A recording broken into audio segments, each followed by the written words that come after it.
के साथ अयोध्या गैंगरेप पर आपको बता दें कि अखिलेश का बयान सामने आ गया। सपा अध्यक्ष अखिलेश यादव का बड़ा बयान है।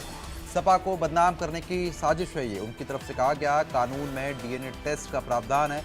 बीजेपी चुनाव से पहले साजिश करना चाहती है। 7 साल से ज्यादा सजा वाले अपराध में डीएनए टेस्ट हो। वक्फ बोर्ड एक्ट में संशोधन का विरोध करेंगे। तो अखिलेश यादव की तरफ से तमाम बड़ी बातें यहाँ पर कही गई। उन्होंने कहा कि बीजेपी चुनाव से पहले साजिश रच रही है। 7 साल से ज्यादा सजा वाले अपराध में डीएनए टेस्ट होना चाहिए। उनकी तरफ से तमाम बड़ी बातें यहाँ पर कही गई है।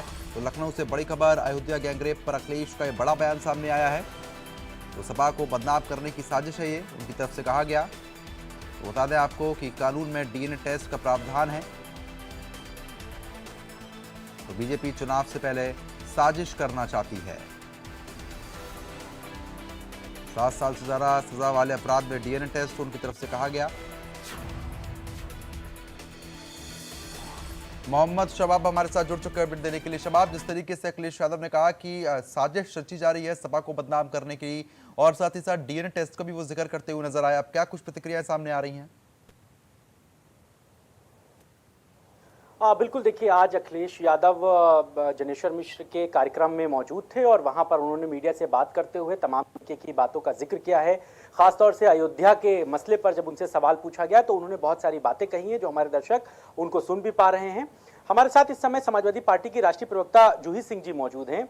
जूही जी, अयोध्या का जो पूरा इंसिडेंट चल रहा है और जो जिस तरीके से पॉलिटिकली अब चीजें केंद्रित हो गई हैं, ये कैसे देख रहे हैं? आज अखिलेश जी ने भी इस बात की निंदा की है और डीएनए और नार्को टेस्ट एक बार फिर से जो है विवादों में और चर्चाओं में। शुरुआत से ही हम कह रहे हैं कि बच्ची को न्याय मिलना चाहिए, उसके लिए डीएनए टेस्ट आवश्यक है। बच्ची ने किसी पर आरोप लगाया है तो उसका भी डीएनए टेस्ट होना चाहिए, जो जिनके ऊपर आरोप लगाया गया है। इसमें भारतीय जनता पार्टी को क्या कठिनाई है? राजनीतिकरण वो कर रहे हैं और इसी कारण से उत्तर प्रदेश वो हारे हैं, अयोध्या वो हारे हैं कि लोगों के सामने उनका असली चेहरा आ गया है। वो बच्ची को न्याय नहीं दिलाना चाहते, वो अपने झूठे आंसू बहा करके और इस बात का राजनीतिकरण करना चाहते हैं। वो खुद एक कानून लेकर आए हैं जिसमें 7 साल से ज़्यादा की अगर सजा हो तो प्राविधान ये है कि आप डीएनए टेस्ट अवश्य कराएं। ये एक तकनीक है, तकनीक से हम क्राइम को रोक सकते हैं, न्याय ठोस दिला सकते हैं। तो इसमें कठिनाई क्या है? जो भी दोषी हो उसको कठोर से कठोर सजा मिले। इसमें भारतीय जनता पार्टी का ये जो रवैया है ये जनता के और हमारे समझ के परे है। चूंकि ये डीएनए की बात जब निकली और शिवपाल जी ने भी इटावा में जब नार्को टेस्ट की बात कही, तो लगता नहीं है कि मामला पूरा जो जांच की तरफ बढ़ रहा था, कानूनी प्रक्रिया के तहत जांच कराई जा रही थी, वो पूरा अब राजनीतिकरण की तरफ पूरी तरीके से केंद्रित हो गया है?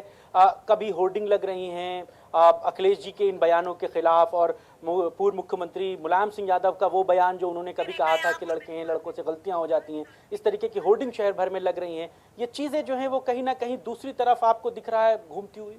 होर्डिंग और प्रचार से सरकार और कानून नहीं चलता है। जो भारतीय न्याय संहिता जिसमें आपने संशोधन किया है उसमें भी इस तरह की एविडेंसेस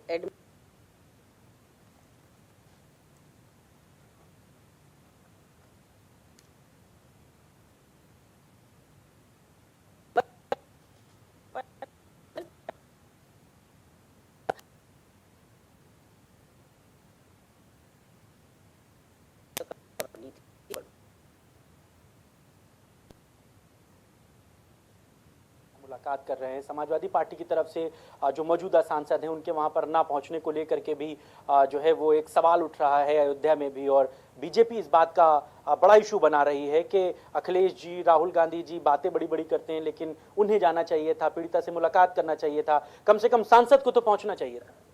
हमारे कुछ लोग गए थे जिनके ऊपर भारतीय जनता पार्टी ने कॉन्स्पिरेसी से धमकाने का आरोप लगाया है, और हमारी लोकल यूनिट, हमारे विधायक जो लड़ चुके हैं वहां पर हैं, निरंतर इस मसले पर नजर बनाए हुए हैं।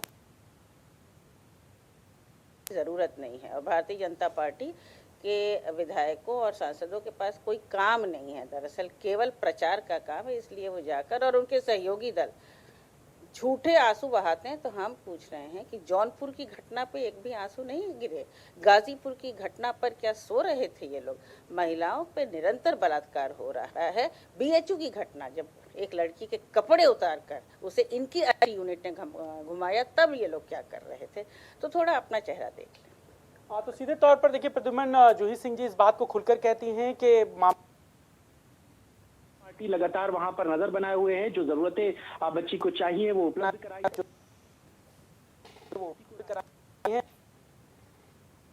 चलिए ठीक है, आपकी आवाज़ साफ तरीके से नहीं पहुंच